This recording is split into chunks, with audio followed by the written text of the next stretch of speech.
Well, hello,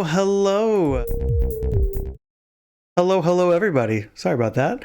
Welcome to week 2 of Romancing the Stones Dance Party Middle School Webcam League. My name is Robert, and I'm joined in the booth with myself. And sometimes that's just the way it goes. But it's good to have all of you guys here in chat to watch another wonderful week of Magic. I will not be by myself the whole night. I will have a companion joining me for our second match of the evening, so do not worry. You guys can keep me company in the meantime.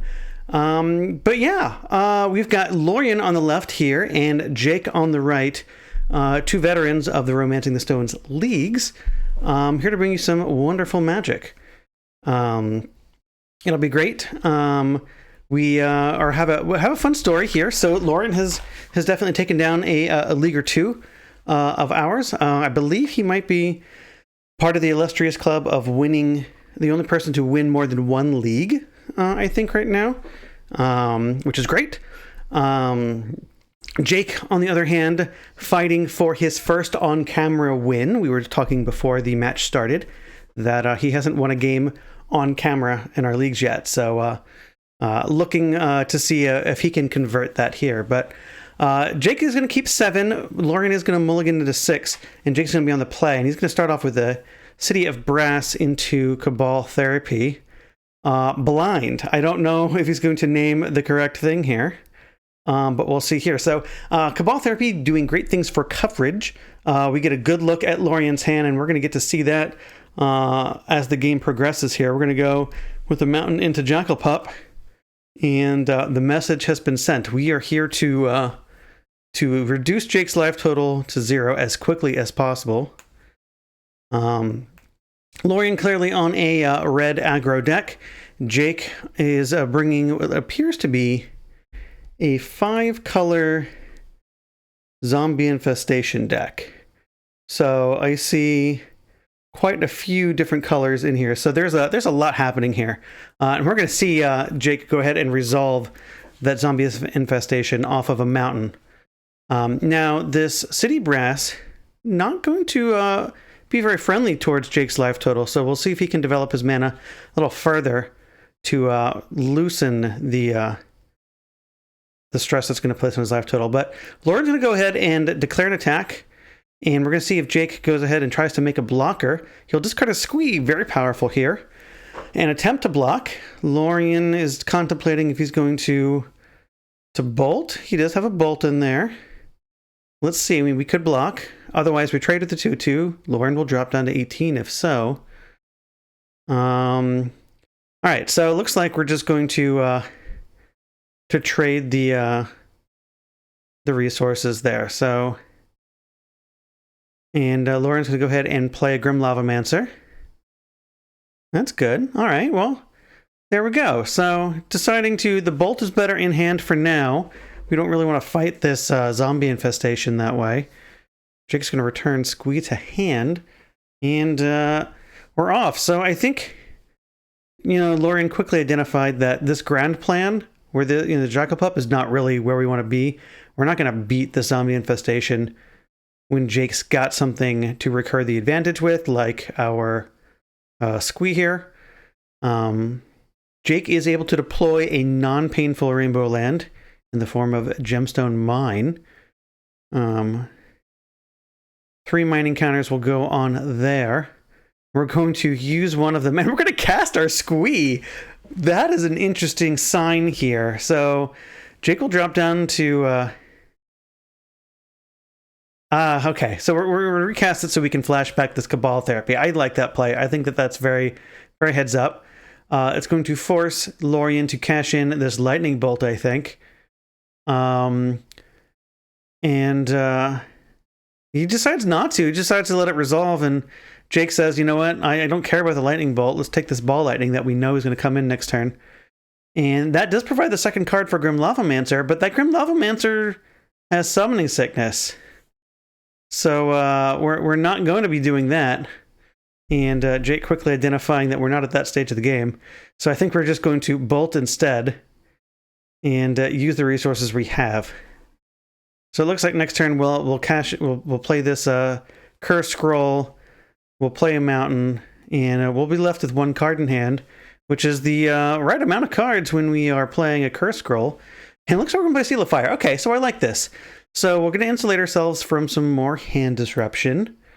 And we're going to make sure that the next card we get activates this scroll, and we still leave mana up for the Lavamancer. So Jake's gone down to 14 between the bolts and the City of Brass, keeping Lorien's red deck in the game despite expelling all of his resources here. So we'll see what Jake is going to follow up with. He does get to return his Sligh. And it looks like he is playing... What land is that? Is that an island? Is it a forest? Glare makes it a little tricky to tell, but we'll find out. We're going to see Firestorm, though. So Firestorm's going to go ahead and take out this Grim Lavamancer, and it looks like we don't have any additional discards to target Lorien. But, you know, theoretically, we could just start curse scrolling every turn now. And we'll see what happens, though. I think losing the Roar the Worm, though, when we did was painful. I think Jake would really like to see that in his hand right now. We're going to go ahead and...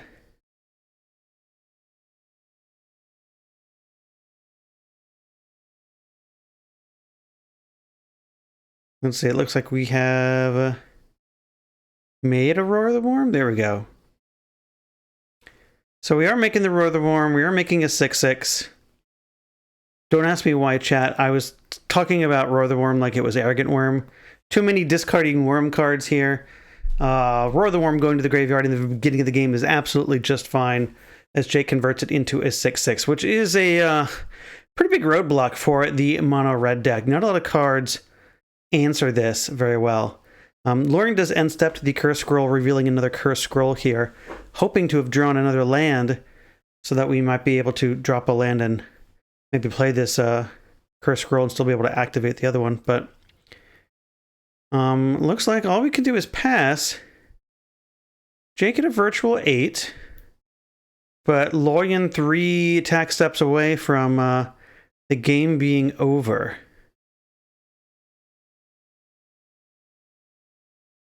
So Jason, go ahead and come crash in for 8 here. Lorien will drop down to 10. You know, Lorien's looking for maybe a ball lightning here. Might get him the rest of the way if we can convert 2 damage here. Jake's falling down to 8, but I didn't see us reveal another card. Do we have 2? Okay, so Jake's not actually there. We're going to decide what card we reveal here. And now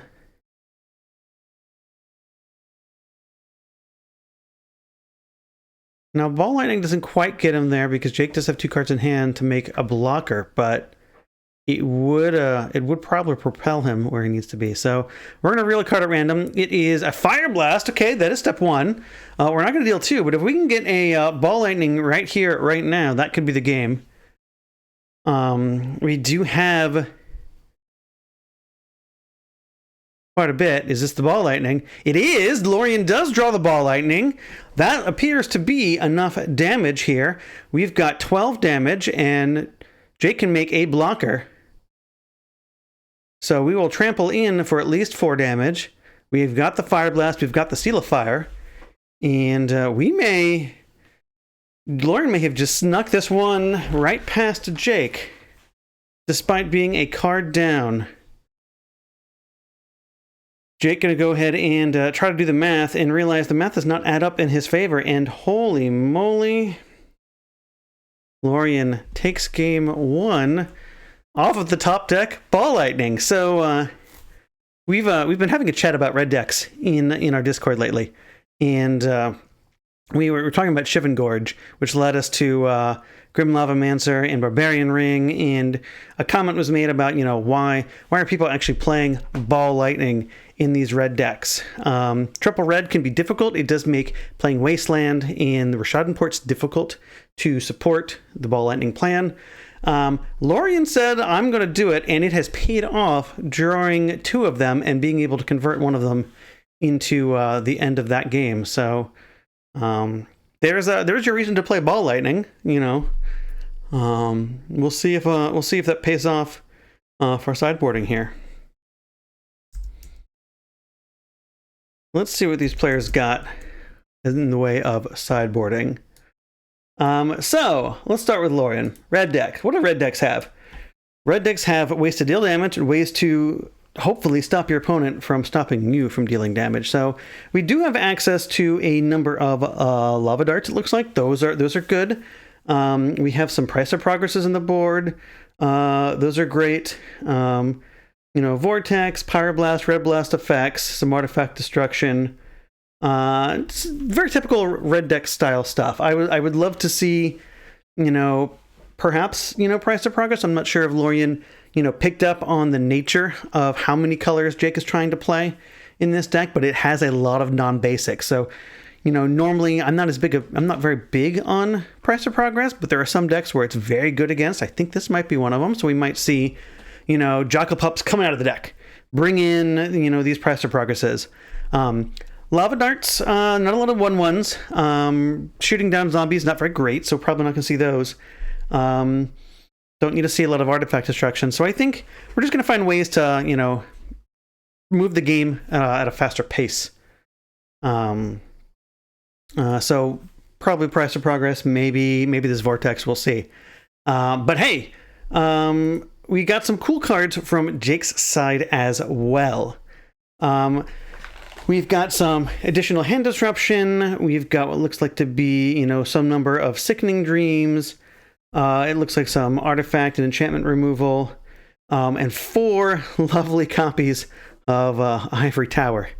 So that's going to be huge for Jake. Ivory Tower is going to make it very difficult for Lorien to race. We'll see if Lorien knows what's in Jake's list. Sometimes our players know what each other are playing. But we'll see what we can do. So Ivory Tower is going to allow Jake to gain life every turn. And sometimes that by itself is enough to beat the red deck. So we'll see if Lorien has brought in his Vortex as just a heads up. I want to kind of add more pressure to the deck when I'm taking out some of these bad cards like our Jackal Pups. That might be good. He does have some number of mains, so if he hits those, that will be very huge and really help him combat an early Ivory Tower. But we'll see what happens. Chat saying if for every red deck I need to unbutton a button. I'm not sure I've marked our channel that kind of channel. You know, this is not the hot tub magic stream. Although if you guys want to chip in and buy me a hot tub, I will stream from the hot tub. You know, happily. I will, you know, if that's what the viewers want, then sure. But this will be kind of fun. Take it off. Yeah. No. I don't know. Like, where's the poll option? Is there a Twitter poll? I don't know. Do we do Twitter poll? Do we do chat polls? Teach me how to Twitch, guys.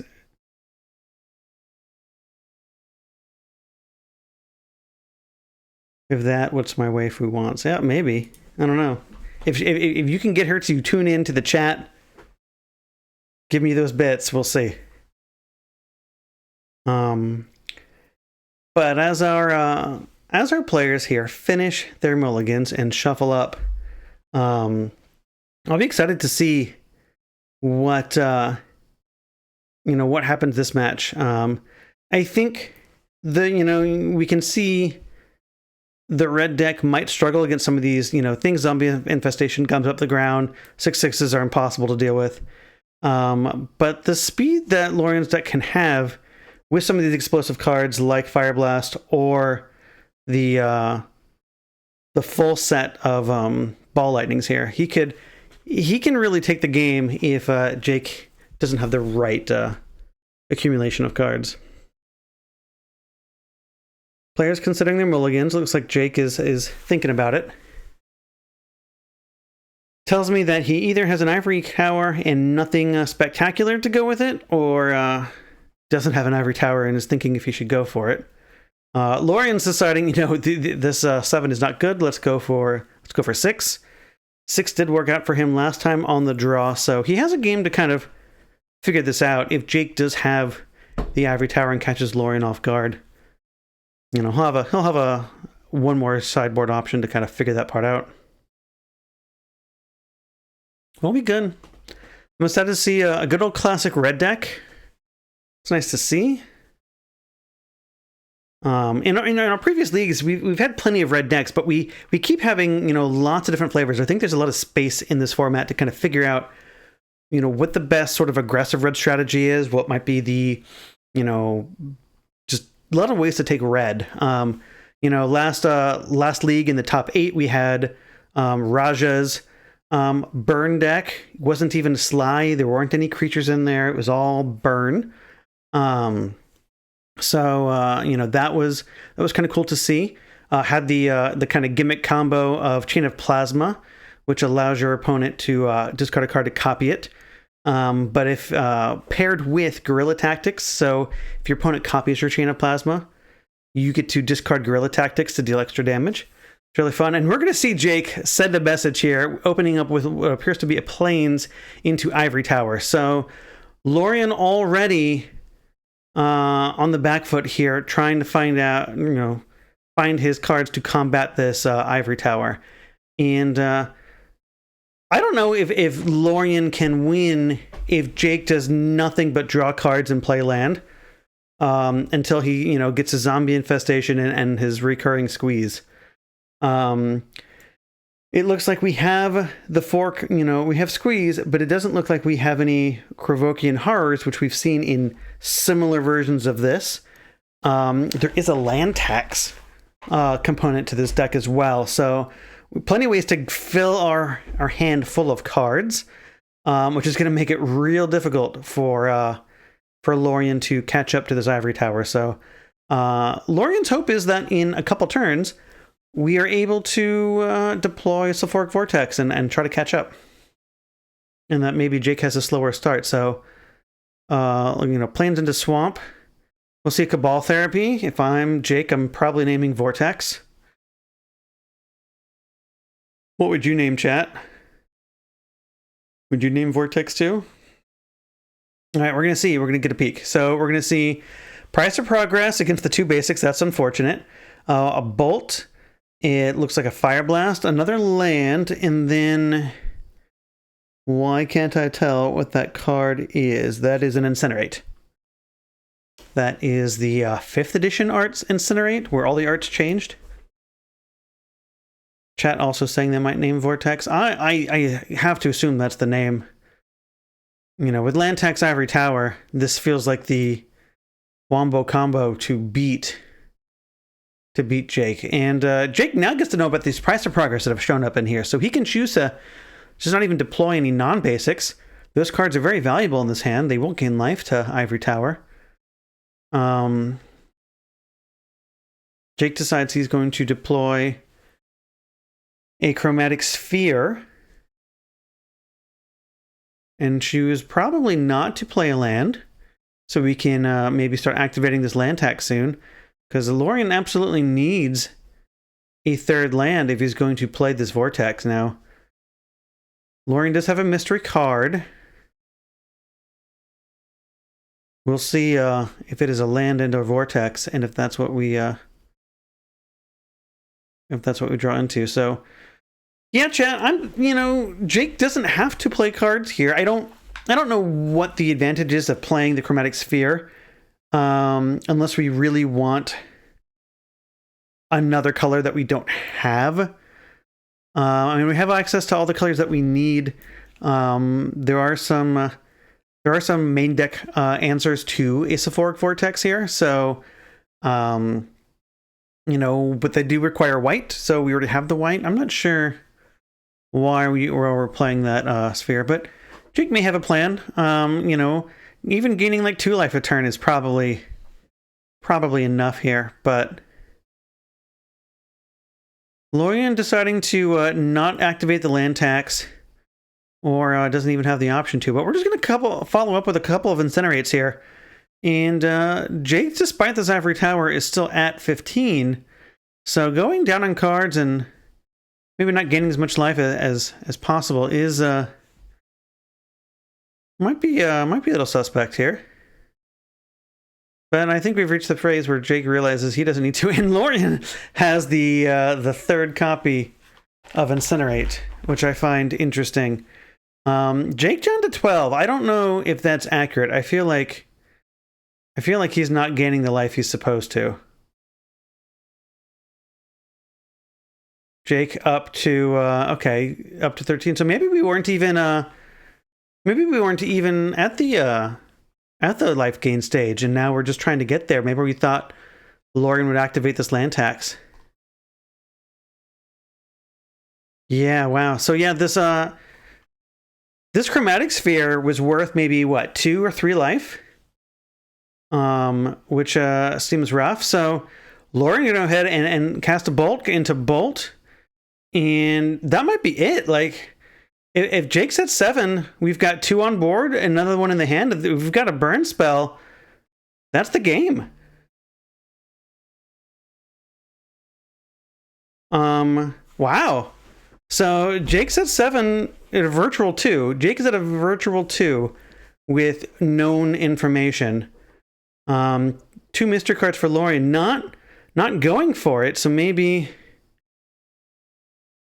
we'll see here. Is this like a Lavamancer? No, it's a Curse Scroll. That's not what we want to see. So this might give Jake the opportunity to kind of make have this match slip away. I don't know. I think if I'm Lorien, I just jam it here. Just go for it.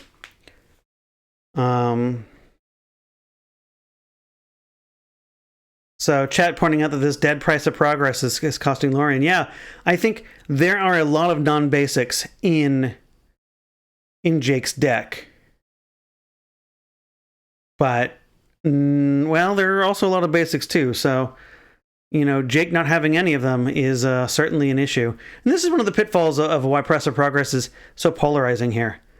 All right, so that is an island. So the land that I have been thinking is a plains is really not a plains. It is tapping for blue here. So off the chromatic sphere. So that is a plains. Nope, of course. So we're going to cast Mystical Tutor. What do we grab? A lot of interesting things. We have some hand disruption maybe that we can activate off the swamp. There's some Sword Depletions. Therapy seems real solid, especially knowing that Lorien has this Fire Blast.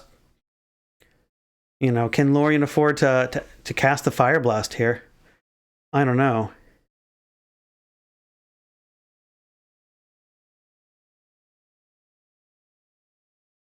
All right, so we're going to go ahead and untap here.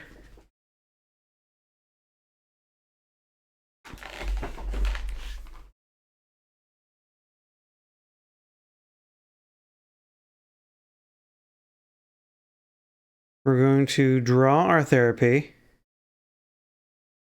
And, yeah, I want to go ahead and immediately name this Fire Blast and make Lorien answer a really tough question. And, so we let that resolve. Okay, we have a Ball Lightning, so a mountain off the top is good. It'll put us in the same spot we've been in, which is, Jake's now at 9 and a little bit out of range. Now, is Jake going to deploy a land? Ooh, I don't know. I don't think we deploy a land. I think we just wait. Lorien can't kill us. Don't play a land. No, we're playing Mox Diamond. Okay, that's even worse. We lose 2 cards. Why are we doing this? What do we want? What do we have? What is it that we're casting? If we're not casting something this turn, what are we doing? We're not. We're passing. Okay, wow. So Jake is going to fall down underneath Ivory Tower range, I think. You know, we avoid turning on land tax for now, but Lorien just has some dead cards in hand. Man, we're really looking for something. This is so interesting. Jake could be at so much more life. What are we casting for through here? Intuition. Okay, so we definitely wanted to cast something. Intuition for 3 Sligh. Put that into hand. I think that seems fine. 3 Sligh seems great.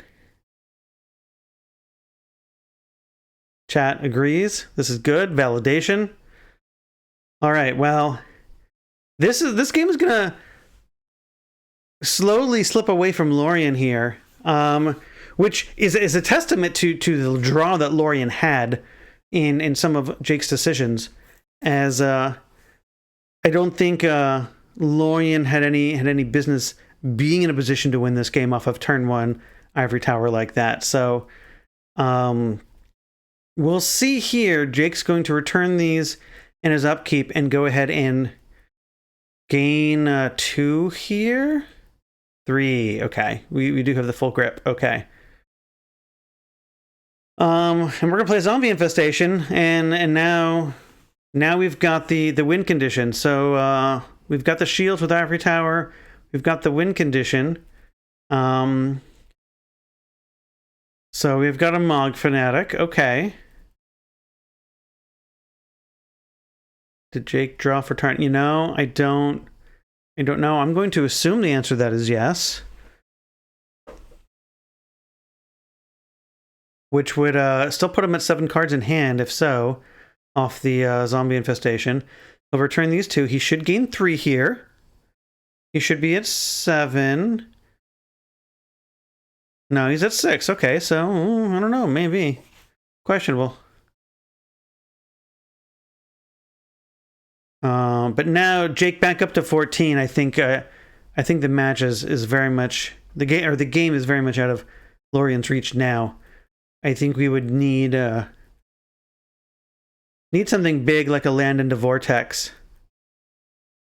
And Lorien sees the writing on the wall. He says, you know, this is not worth it. We can go to the sideboard. So Lorien had the ability. He just needed the top of his deck to cooperate, and he had everything he needed to punish Jake's decisions on and not just gaining life.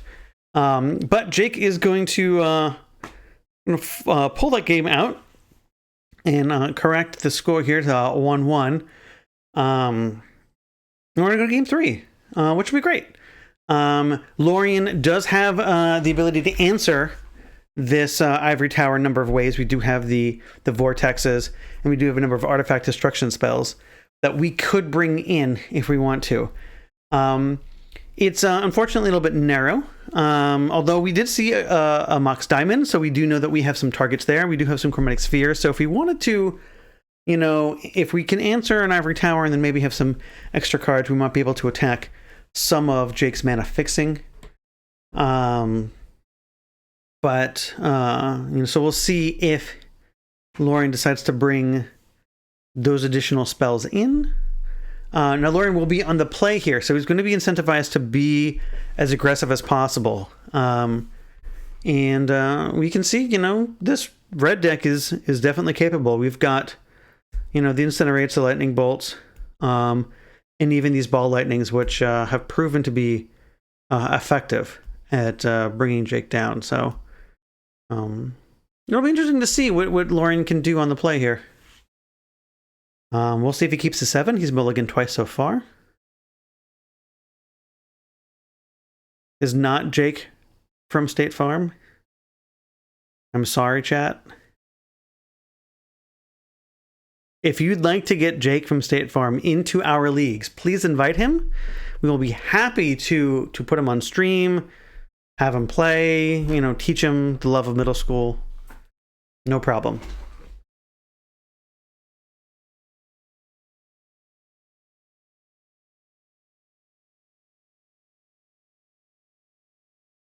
So our players here are going to finish sideboarding and shuffle up for game 3 here.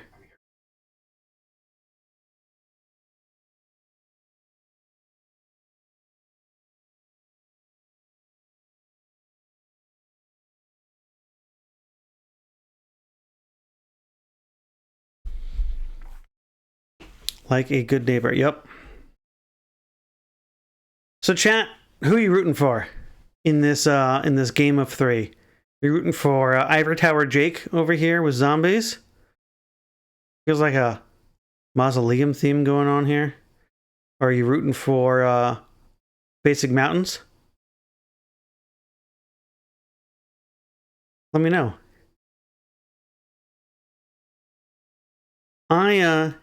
I'm torn, right? I want to see, long live Basic Mountain, you know me. But I want Jake to get his win on stream and break that cycle.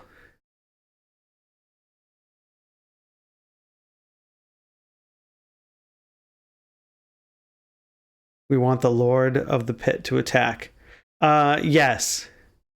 So what we need then is for Jake to play Contamination, while Lorian's got a bunch of lands in play, so we can actually afford to cast this Lord of the Pit, right? Turn this playmat sideways, attack. That's how it works, right, chat? Right, guys?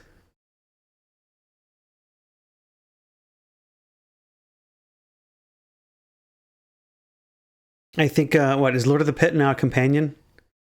We can, cast it from the playmat zone? Is that what we're doing? You can have a companion, but it has to be your playmat? Are those the new rules? Looks like Laura's going to keep 7, and Jake's going to go down. Deciding his hand is probably not good enough without the Ivory Tower. Each mulligan makes the Ivory Tower a little bit worse here, but it's a little too early, chat, to say he's mulling out. We're just going down to 6. I mean, it's obviously not ideal if you want to be the Ivory Tower deck, but second mull? Am I blind? Chatting about companions? Oh man. I mean, Jake is on the draw, so we'll get something. Land tax can mulligan well, depending on how Lorian, plays it. Lorian being on the play means he is the one who gets to kind of control this land tax a little bit, but not by much.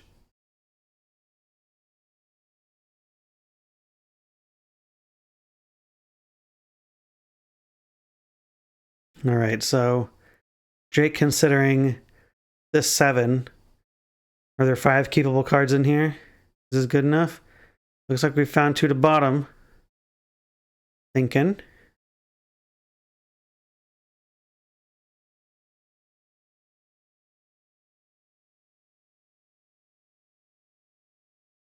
Okay. Are we picking the 5 we're keeping? Are we picking the 2 that we're binning? Ooh, suspense, everybody. What are we doing? So with Jake mulling here, what does he want to see? Ivory Tower is obviously great, but if you don't have a full grip, it might not be fast enough on the draw. What do we want to see against this red deck?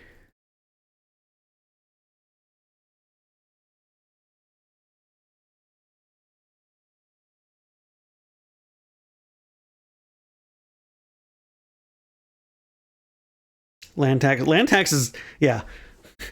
Land tax would be the way to kind of maybe get Jake back in if he's got the Ivory Tower. I'm thinking we've got like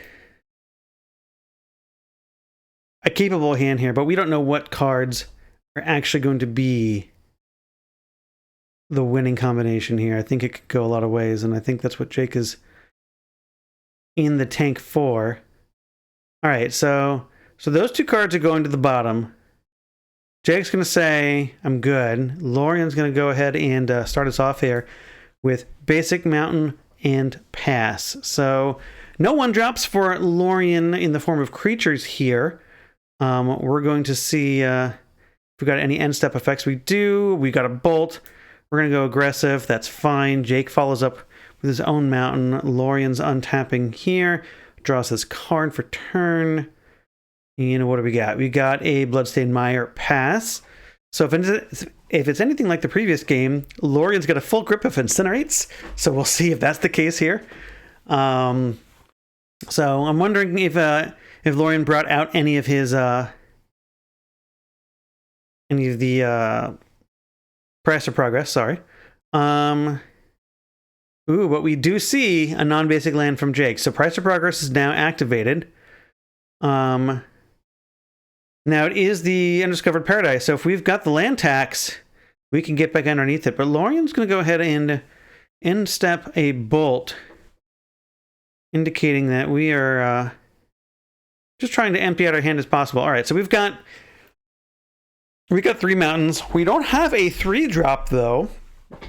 So I'm curious to see what else we've got going on in hand. Maybe we do have some of the artifact destruction. If Jake has land tax here, it will be pretty good for him if he has another way to take advantage of those extra lands. We're going to drop a Mox Diamond, and we're going to pass. So this is not looking good for Jake. Almost assuredly to see a spell at the end step for Lorien. But no. Okay, so Lorien not adding any more pressure to the game here yet.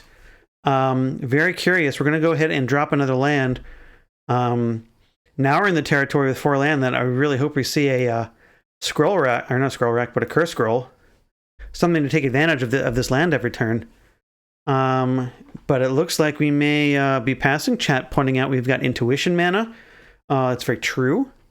And yep, sure enough, Jake's casting what I believe to be one of his pet cards, intuition here. This is probably just this has got to be for land tax, right? I mean, maybe Ivory Towers, but this has got to be for land tax. I mean, we could do squeeze, but we don't have any way to take advantage of the squeeze right now. I think land tax actually, maybe gets us some things that we need, but Jake's saying, no, I need the Ivory Towers. Jake says, hey, you know what? One of these was good enough last time. You were providing 0 pressure. Here is my chance to go. But I think Lorien might be sitting on some hate for this Ivory Tower, and putting 3 of them in the graveyard by letting Lorien use one of his hate spells, I think is a bad move, is not great. Lorien remembering to return the Undiscovered Paradise to hand. We're going to go ahead and play Ivory Tower with what appears to be at least 5 cards in hand. So if Lorien does not have the removal spell for that, we might see the game continue to go away. So Lorien's going to shuffle, going to fetch, going to find a mountain. Did not fail to find. And we'll see if we have anything else to do at the end of the turn here. Nope, we're going to see a draw step. Okay, what is in Lorien's hand? I don't know what's in Lorien's hand now. I want to know. What are we waiting for here? What are we not casting for 4 mana? All right, so 1 mana we've got. Okay, so here's the overload. All right, so Ivory Tower down. I don't believe Jake has any way to stop this in his deck. So Ivory Tower is going to go down. We did keep that off the strength of an overload, probably. We're going to pass. So maybe we've got more artifact destruction, which isn't helping. And now Jake has 1 more Ivory Tower left in the deck, which is not great. Chat saying maybe at least 2 Fire Blast. If he's got 2 Fire Blast, I feel good about that. He's got 2 mountains. He could Anarchy being called. I don't know. I don't think we've seen. I mean, maybe Anarchy for land tax. That seems suspect. I think that might be a lot.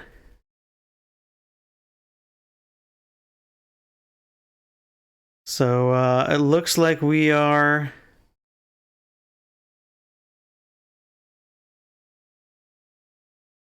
What are we casting here? Zombie infestation? Okay, that's a win condition. So Lorian's gonna have to find a way to put on some pressure here. Ball lightning, okay, there's some pressure. That's fine. We're gonna go ahead. Hey, please take 6. Jake is probably gonna take the 6 here.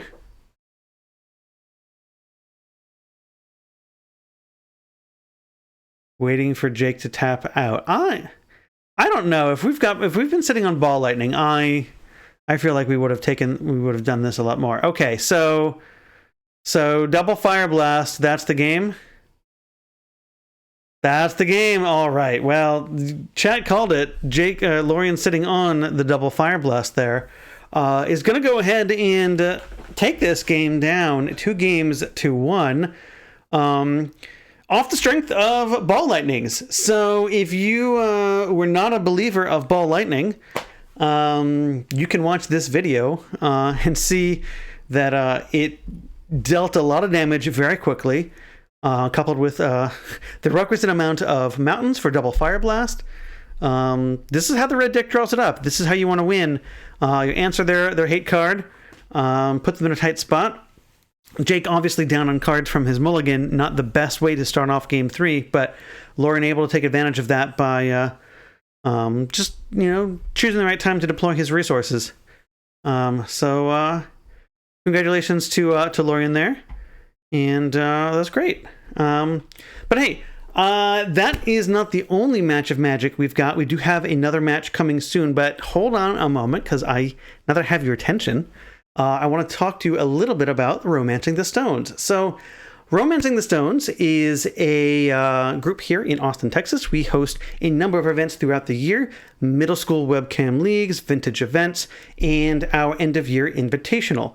If you win one of our events, whether it's one of our in-person proxy legacy events or our proxy-friendly webcam middle school leagues, you do get invited to the Invitational at the end of the year, where you get to battle in a multi-format middle school vintage event for all of the glory and bragging rights you can think of.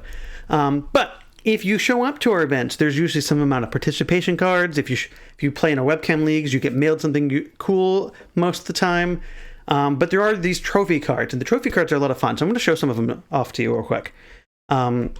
We do have a number of trophy cards this year, and they are this kind of cool, digitized, retro, pixelated Power 9 set. So I've got a couple to show off here. We've just seen the Black Lotus. Here's some Moxen. But these are going to be given away at our vintage events. So if you come to our vintage events and you take down the whole thing, you not only win a spot at the Invitational, but you're also going to win one of these cool trophy cards designed by our very own Bobby. Bobby is fantastic. If you think the stream looks good, if you think our trophies look awesome, if you think our tokens are delightful, if you think WotC stole our baseball idea because we did baseball cards first, all of that is attributed to Bobby and his wonderful skills in creating a lot of these graphics for us. So we would not look as good as we do this year and in past years if not for Bobby. So thank you, Bobby. But yeah, so please come to our events. Please participate. We'd love to have you. Win one of our vintage events and you get one of these cool trophy cards. But if you guys stay tuned, we'll be right back here in a little bit. We're going to get our second match of the evening underway. And, why listen to me talk when we can get to Magic? So we'll be back here in a moment. Stay tuned.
Hello, hello, and welcome back to Romancing the Stones Middle School Dance Party.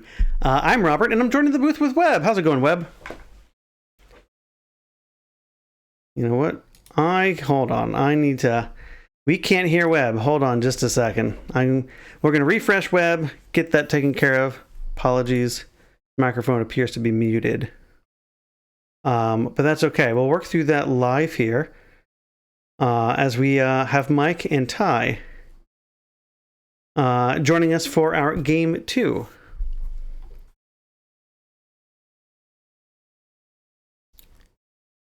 We'll see what's going on with Andrew's mic here. It is muted where I'm trying to get it from. That's okay. Might need to refresh your OBS link there. But welcome to game 2, everybody. And we do have Mike here on the left and Ty here on the right. Mike playing Ty's deck from last league, his finals appearing deck. So that's good. There we go. Now we can see Andrew, and we can hear Andrew. How's it going, Andrew? All right, good. Now I'm finally here. This is what we get for doing it live, but that's okay. Not a problem at all. So yeah, thank you for joining me. Thank you for joining us today. How's your league going? I'm 1-1 so far. Okay. I lost this week, won the first week. So yeah, I guess I gotta win out, but yeah. I'm right there with you. All right.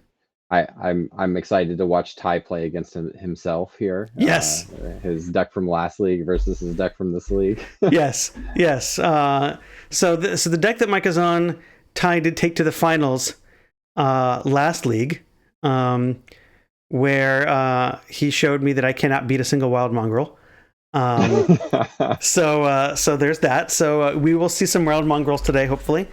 And Ty, let's see. So that the deck that Mike is on is the SuziQ in Zombie Infestation, Squee, Krovokian Horror deck. What is Ty playing today?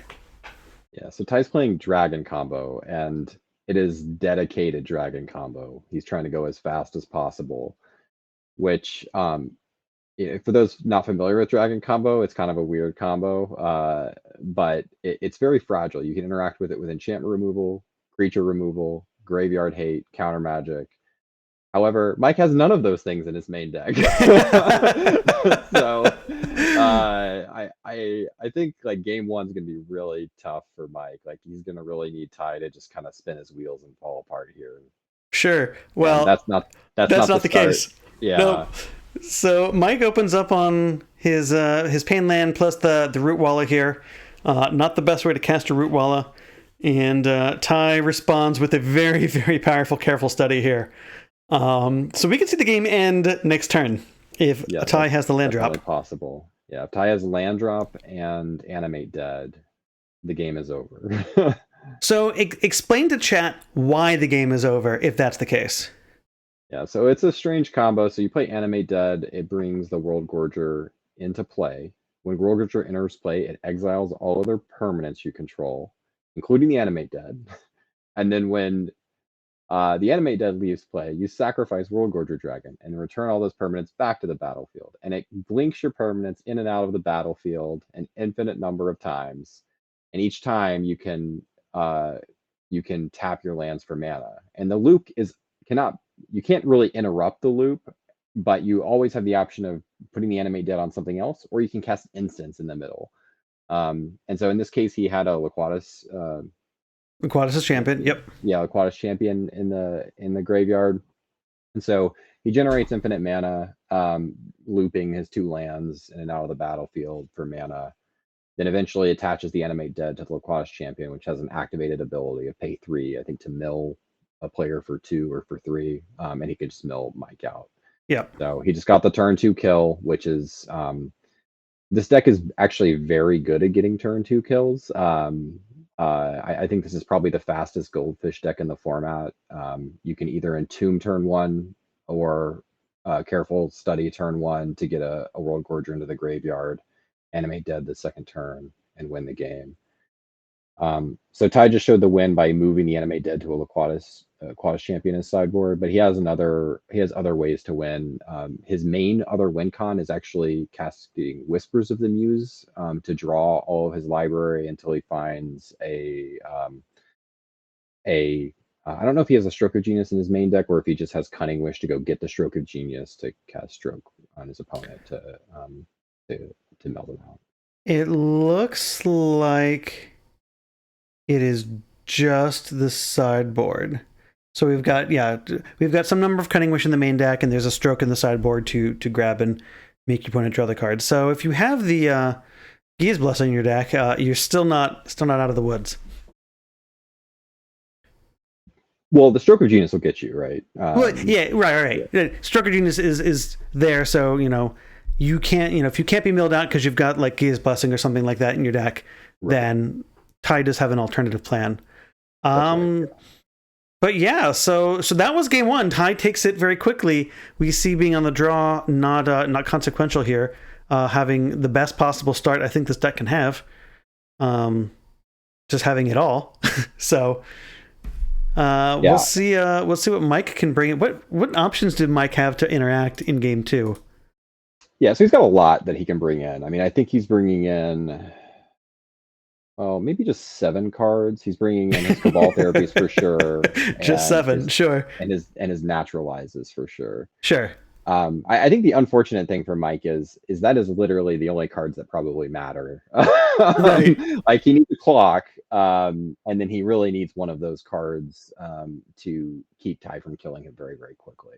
So I guess maybe the plan is like turn 1 Cabal Therapy, and then if the coast is clear, maybe deploy a Mongrel and then hold up Naturalize for the rest of the game and hope we draw some squeeze to apply pressure. Right.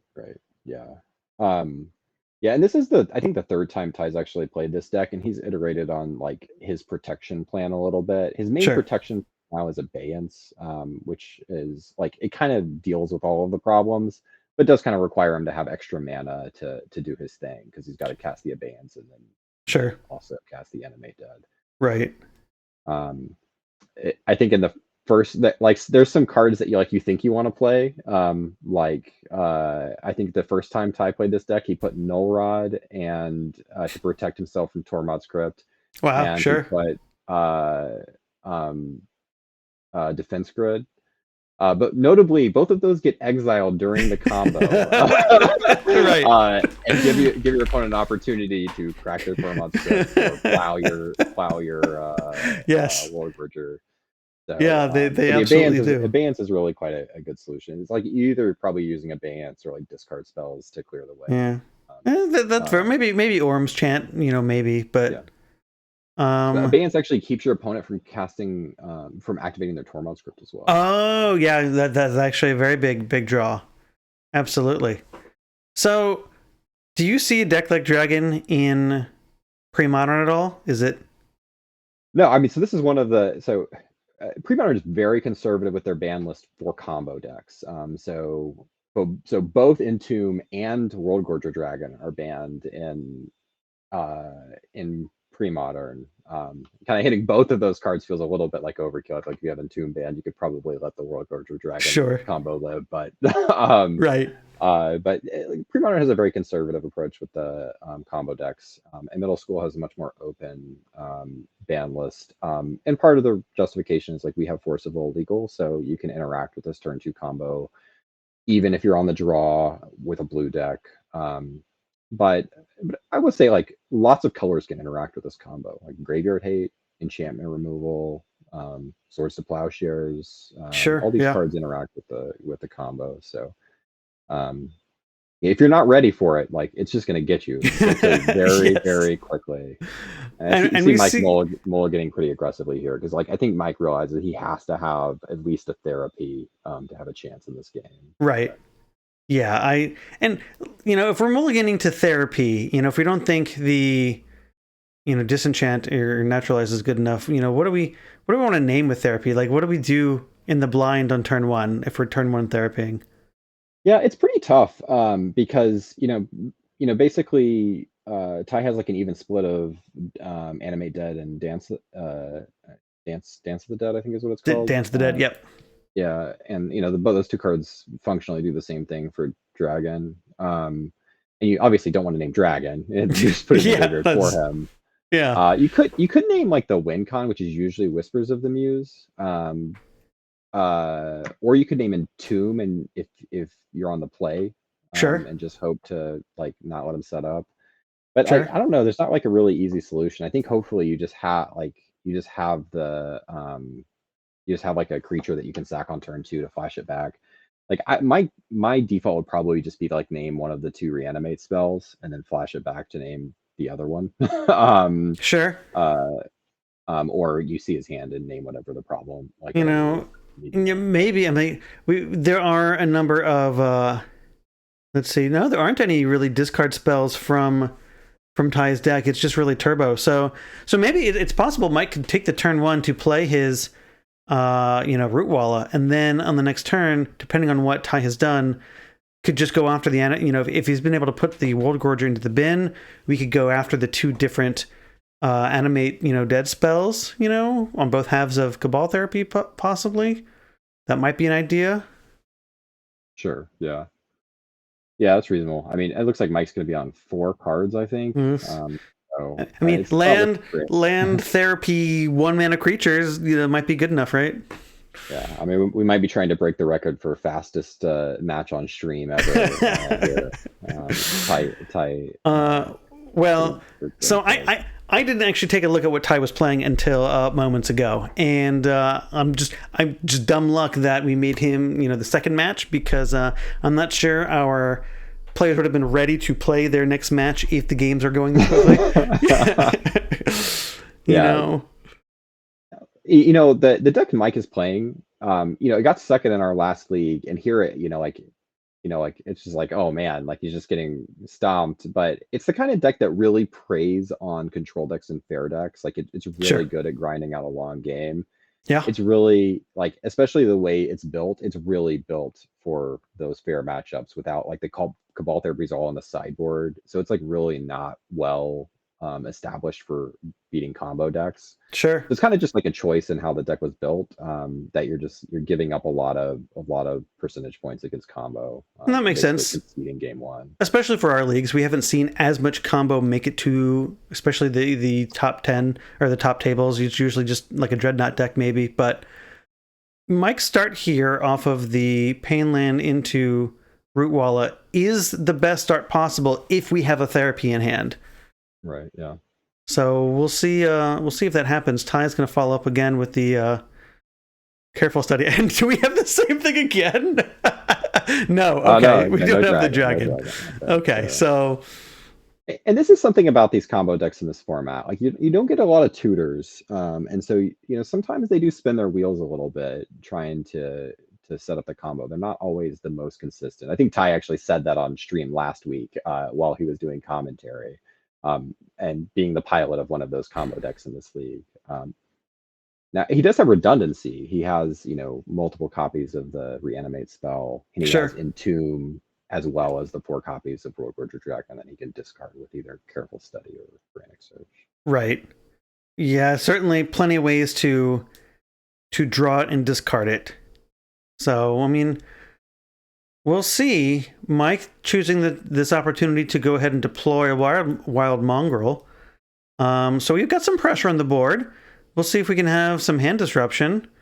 Ty Mike could have a naturalize. Like he had no reason not to play the wild mongrel in that last turn, because with just the island in play and no World Gorger in the graveyard, there was no chance that Ty could kill him on the next turn. Yeah. So. And we're seeing him going ahead. Okay, so we've got the pressure plan. We've got Wild Mongrel plus pressure with these squeeze. So we're going to get in here for 6. 7. Okay, so Ty's got a turn here, a turn or 2 to find World Gorger and Reanimate spell. Well, we found one of the combo pieces here. We're gonna intuition at a turn. That might be enough. Feels like it's probably Dragon. He must, unless he just doesn't have a black source as Dragon. Yeah. Dragon makes sense. So we need to have the black source in hand, which we probably do. So this may have been a combo kill in disguise that maybe Mike I don't think Mike has a hand though, so maybe. Yeah, I don't think so. I think this was Mike's like line was like, you have to kill me next turn, Sure. basically. Um, Well, well, or Ty's. next We're two turns. we're gonna see if Ty can oblige Yeah. and find the black source. Well, I have to assume he's got a reanimation spell in hand. Yeah, and he's probably got reanimation because like there's no reason for, like if he had the ancient tomb intuition, there's no reason for him not Sure. to like he wouldn't have played a black source last turn. The one thing that could happen, this deck has a weird strategy that it can employ sometimes, which is intentionally draw the game. So you can set up the loop, um, and uh, and it's an unbreakable loop, and you can just end the game in a draw. But I mean, he's got the Liquatus right now, sure. But yeah, no, if you only have the World Gorger Dragon, no other targets for Animate Dead, it can only come in and grab your World Gorger, which does create the infinite loop that cannot be separated unless your opponent can stop it. It does look like Ty is digging for something here. Yeah, there's the fourth dragon. Okay, so no, it's just the third because one of the. Oh, sure. Yeah, you're right. Yeah, we're digging for black source. Wait, we have a black source. Okay, so here we go. We found what we needed. Okay, so here's the Animate Dead. That should be enough for it to be game. Mike out of cards, and Ty's going to take this down 2-0 in a fairly quick fashion, just showcasing just how fast this combo can be if your opponent has no way to interact at all. Yeah, and I've talked to Ty a little bit about this. I do think this is the fastest combo deck in the format. I think if you like the average Goldfish is very fast. Like I've played what I think is the other fastest combo deck in the format, which is Dream Halls. Sure. Dream Halls has the chance of getting a turn 1 kill because like you can Lotus Petal, Ancient Tomb, Show and Tell the Dream Halls, but the frequency with which this deck can kill on turn 2 or turn 3 is just extremely high. The Dragon deck. So what are the good ways that this format has to kind of attack a deck like this? Because looking at this, I mean, it just seems like why aren't we all playing dragon decks, right? You know? Well, yeah, I mentioned like you can interact with it a lot of ways. So you have an opportunity to plow the dragon with exile your permanents on the stack. So you actually just like if they play dragon and you have if they animate dead the dragon and you have plow, you actually just get to exile their whole board. So there's like no chance of them recovering from that. Sure. You can do the same thing with a disenchant, right? So that the exile your battlefield triggers on the stack with animate dead in play, you disenchant the animate dead, they just exile their board. Because the World Gorger Dragon will leave play before the exile resolves. Sure. The exile resolves. And then obviously, like I think most decks have some sort of graveyard hate in the sideboard. I think Mike's deck did not. I don't think he had a single copy of Tormod's Crypt or Mike's deck did not have any graveyard hate. But most people play somewhere from like 1 to 3 pieces of graveyard hate in their sideboard, in the form of either Phyrexian Furnace or Tormod's Crypt usually. And obviously both of those spells come down fast enough to be dragged. Actually, oddly, Furnace can be too slow. Sure. But I think that there are a lot of ways to fight the deck. You can plow, you can disenchant the animate dead, you can exile their graveyard, you can duress one of their combo pieces away, you can force of will or counterspell the animate dead. So there are just a ton of ways to interact. Like meddling mages are good. You can turn off part of the combo. Like you could name either one of the reanimate spells, or you could name Whispers of the Muse and basically keep them from winning. Maybe other than having the Ambassador Liquatus. So anyway, lots of ways to interact with it. Sure. It is very powerful, but also pretty fragile. So I think it's reasonably fair in the format. Well, that's good. I mean, it hasn't won any of our events. We've seen dragon decks before. We've seen like a mono black, like a rack version of like it's kind of like mono black rack with also World Gorger Dragon combo in it. That one's done okay, but we haven't seen anything make any of our top 8s yet. I don't think. Yeah, the one other, I think Ty's only played, I think Ty's the only person who's played this like all-in combo. Maybe someone else has tried it, but I think Ty got like top 16 last time he played it. I think he ended up X and 2. Okay. Uh, Which is still pretty good. Yeah. I one of the things the deck struggles with is specifically in Antuco Vigilante. I don't think it can stop it with abeyance, and I don't think it can stop it. Maybe, I don't know. Does abeyance stop it? I don't remember how abeyance works. I mean, because so this is something I was thinking about too. Because is morph is a special ability? Is it an activated ability? You know. I don't know. So like. Can that be turned off in any way by these things? So yeah, I mean, someone like, in chat who knows the rules, help us out. Yeah. Yes, like, you know, can we turn off the special action of morphing or unmorphing? You know, it doesn't use the stack, so there's that. And I'm not sure, but you know, if something like Curse Totem can stop morphing or unmorphing. Google says you can still morph. Wow, not in activated abilities. Yeah, special action. So. Ty answering the question for us, but yeah, I remember like I just had a bunch of onboard answers to Ty's combo, which was like kind of hard for him to deal with in the build that he had at the time. Sure. But yeah, because I think I had a Tormod script in play and a Vigilante and a Meddling Mage or something. But I was playing some sort of garbage survival deck, I think. You just named a bunch of cool cards that don't go in the same deck, but it sounds like the Andrew special, right? Yeah. But anyway, I think it's a really cool deck. I like to see, like, we've seen like two very different versions. You mentioned the version I think Raja built, which was kind of more of a mono black control deck, but just had a dragon combo killing it with like a single copy of World Gorger Dragon and the full playset of Entombs, where he could also just like entomb Nether Spirit and play a really fair long game. Or he could entomb the dragon, and I think the kill on that deck was actually Curse Scroll, which is like another cool way to use infinite mana. Yep. Even if you have a full grip, like you can activate it as many times as you possibly can imagine, because it keeps untapping when it gets exiled and comes back. And so. We can't determine how many iterations it will take to kill your opponent, but it is deterministic. You will eventually kill your opponent. Right. Yeah, so it'll be kind of interesting to see how far Ty takes this deck in this league. I don't think we've seen this kind of all-in combo in our league in a very long time. I think maybe the closest thing might be like a really turbo Dreadnought, you know, might be the closest thing. It's kind of a turn 2 kill, you know. They resolve Dreadnought on turn 2. You can't beat it. You die in 2 turns later, but it'll be interesting to kind of see, you know, if he gets paired up against a Force of Will deck, that, you know, might be the end of the league. Who knows? Yeah, I have on pretty credible information that he beat Landstill in the first round. No, in the like Eternal Weekend Middle School Championship. Oh, sure, the World Magic Middle School Championship or whatever they called it. I forget. Trophies were cool. That's all I remember. But yeah, I mean, he was just basically the strength of abeyance got him there, I think. Sure. From what I understand. Well, so, yeah, if you can take the time to do that, Landstill will give you the time, no doubt about that. Yeah. So anyway, yeah, I mean, I think it can sometimes fight through those decks.